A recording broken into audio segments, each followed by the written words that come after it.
Selon les récits rocambolesques du Magazine, un prétendu stratagème ourdi par le Qatar serait à l'origine du sabotage de l'initiative diplomatique américaine. Pendant ce temps, Alger expose au grand jour les ficelles grossières de Rabat dans un numéro chaotique révélant à quel point les élites marocaines sont désorientées, tétanisées par l'assurance tranquille et l'influence constante de la diplomatie algérienne qui avance imperturbable et libre de toute tutelle. Propager l'idée d'un complot devient pour Rabat un ultime tour de passe-passe afin de détourner l'attention d'un fiasco retentissant l'échec total de ses tentatives mal ficelées d'imposer unilatéralement sa volonté au Sahara occidental, comme si la communauté internationale allait simplement fermer les yeux. Pendant ce temps, sous l'impulsion du président Abdelmadjid Tebboune, la diplomatie algérienne trace sa voie avec sérénité en ancrant ses relations internationales sur une base solide, égalité stricte, respect réciproque, même face aux géants de ce monde. Une ligne claire assumée est désormais incontournable. Là où Rabat se jette à corps perdu dans des illusions de reconnaissance, troquant son indépendance contre des promesses creuses, Alger elle campe sur ses principes révolutionnaires de novembre 1954. Pas question de céder 1 centimètre sur les droits des peuples à disposer d'eux-mêmes ni sur la sécurité de la nation. La dignité, ce n'est pas à vendre. Rien de tel qu'une fiction diplomatique pour meubler le vide stratégique. Le Magazine s'agite autour d'un fantasme d'initiative américaine prétendument bloquée par Alger et Doha. Problème.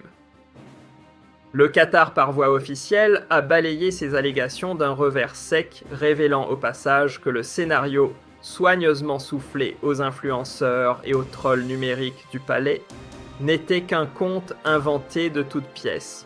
Quant à l'Algérie, elle ne délègue à personne le soin de défendre la cause sahraoui. Inutile d'intermédiaire pour affirmer un refus clair et constant face à toute tentative d'effacement. Sa diplomatie forte de son intégrité sait comment placer la narration marocaine dans un isolement croissant sur la scène mondiale.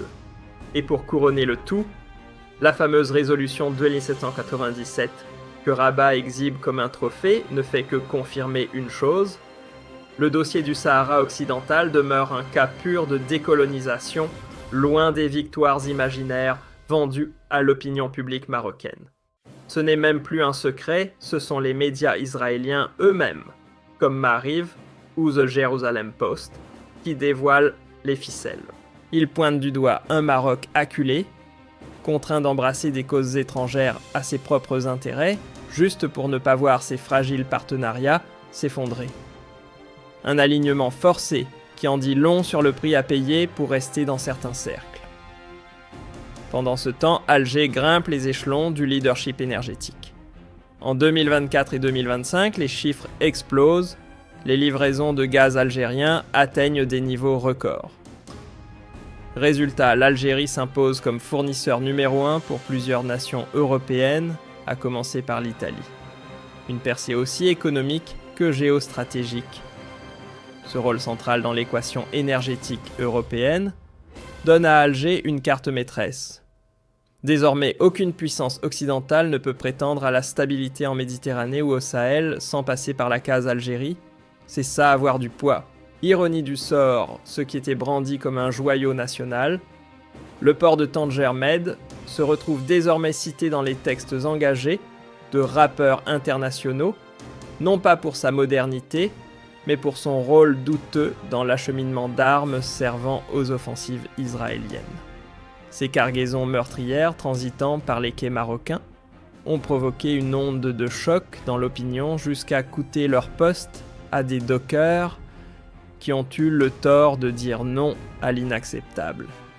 À cette débâcle morale répond l'intransigeance éthique de l'Algérie. Fidèle à sa ligne de conduite, Alger reste le porte-voix inflexible des causes justes, notamment celle du peuple palestinien. Grâce à une diplomatie aussi pugnace qu'efficace, elle a su arracher des avancées concrètes au sein même du Conseil de sécurité.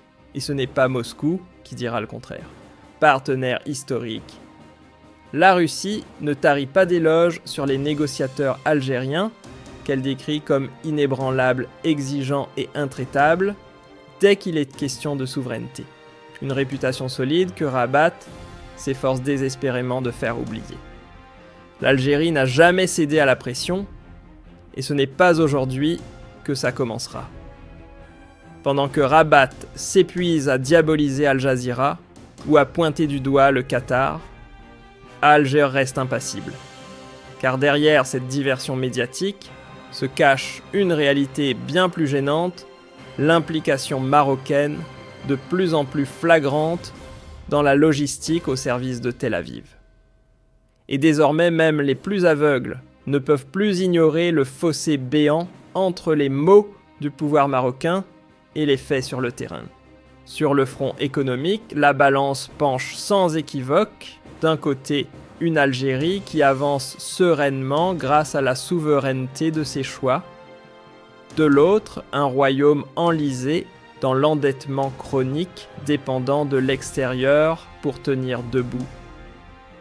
Et quand le roi relance à intervalles réguliers ses appels à rouvrir les frontières, Alger répond par le silence. Car on ne dialogue pas avec ceux qui pactisent avec l'ennemi pour mettre en péril l'équilibre régional. Militairement, le contraste est tout aussi frappant.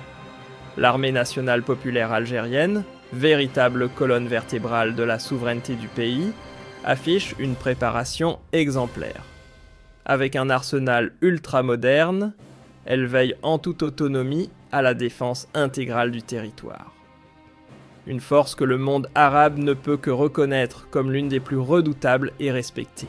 Quand Alger orchestre des exercices militaires à balles réelles aux abords des frontières, le message est limpide, la dissuasion par la démonstration.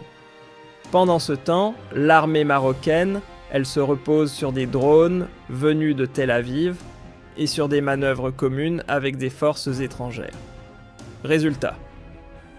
La souveraineté, tant proclamée par Rabat, se révèle n'être qu'une façade fragile, capturée par des intérêts extérieurs qui tirent les ficelles.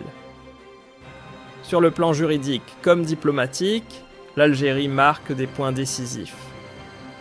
À l'Union africaine, comme dans les cours européennes, la position marocaine s'effrite. Les accords commerciaux, incluant les ressources du Sahara occidental, sont annulés les uns après les autres, infligeant à Rabat une série de gifles judiciaires que même ses plus fervents alliés peinent à justifier. Et que dire de cette fameuse médiation américaine morte-née, avant même d'avoir respiré? Ce naufrage diplomatique porte un nom, la fermeté algérienne. Washington a compris une chose essentielle, sans l'adhésion d'Alger, rien de durable ne peut se bâtir ni au Sahel, ni dans la lutte contre le terrorisme. L'équation est simple, pas d'Algérie, pas de solution. Dans un accès de paranoïa devenu presque rituel, le Magzen ressuscite le mythe d'un complot qatari, une diversion commode pour masquer son impuissance chronique face à la constance algérienne. Pendant ce temps, ces analystes maison récitent avec un enthousiasme suspect que la résolution de 1797 aurait tranché en faveur de la souveraineté marocaine. Une douce illusion servie à un peuple étranglé par la vie chère et muselé par la répression. A l'inverse, l'Algérie ne redoute ni ingérence ni pression extérieure. Sa force, elle la puise dans l'unité du peuple et de son armée, mais aussi dans une vision économique tournée vers l'avenir, sortir de la dépendance aux hydrocarbures et miser sur le développement industriel et agricole du Grand Sud. Et les chiffres parlent d'eux-mêmes. En 2025, Alger affiche un excédent commercial qui dépasse les 10 milliards de dollars. Ses réserves en devises sont solides, garantissant à l'État une souveraineté économique que beaucoup envient. Face à cela, le Maroc s'enlise dans une crise sociale de plus en plus profonde. Ce déséquilibre d'abord économique devient politique pendant que l'Algérie s'affranchit des chaînes de la dette internationale Rabat lui reste prisonnier des ordres venus d'ailleurs, associé Alger et Doha dans un prétendu complot. Voilà le dernier acte désespéré de Rabat pour tenter de semer le doute autour d'alliances bâties sur le respect du droit international. Quand on ne peut pas briller, on essaie de brouiller les pistes. Mais l'Algérie ne joue pas sur le même terrain. Sa force, elle la tire de ses convictions profondes et de ses projets concrets, porteurs d'avenir pour tout un continent. De la route transsaharienne au gazoduc Nigeria-Algérie, ce sont des veines vitales qui irriguent l'Afrique avec Alger en cœur de réseau. Et face à cette solidité, les gesticulations médiatiques de Rabat font figure de mousse. Ça brille un instant, puis ça disparaît. Sur le terrain seul, l'Algérie trace les lignes d'un nouvel ordre régional, où la souveraineté se gagne par les principes et non par la soumission. Accuser le Qatar et l'Algérie d'un quelconque complot, c'est surtout l'aveu d'un échec, celui d'une diplomatie marocaine devenue arrogante, bruyante, mais creuse. L'Algérie, elle reste ce roc inébranlable contre lequel viennent se fracasser toutes les stratégies tordues du Magzen et de ses parrains. Le dossier du Sahara occidental ne relève pas de l'opinion, mais du droit clair et inaliénable.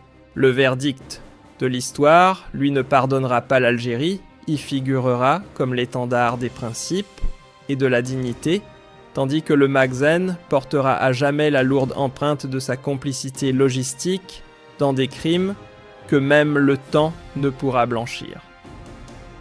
Aucun dialogue, aucune médiation ne pourra effacer cette tâche. Alger, forte de sa stature incontestée sur l'échiquier régional, a enterré l'époque des injonctions dictées de l'extérieur. Quant aux gesticulations de Rabat, cherchant à détourner l'attention de ces crises internes, en inventant des tensions avec le Qatar ou l'Algérie, elles ne trouvent plus d'écho ni crédibilité. Aujourd'hui, le monde entier reconnaît en l'Algérie une force d'équilibre essentielle au Maghreb. Son appareil diplomatique solide comme le roc et la stabilité de ses institutions font d'elle un pilier incontournable dans les grandes décisions internationales. Pendant ce temps, le Magzen, pris dans le piège de ses propres contradictions engluées dans des alliances contre nature, se retrouve isolé. Incapable d'assumer la réalité historique, il assiste impuissant à l'ascension irrésistible d'une Algérie plus souveraine que jamais.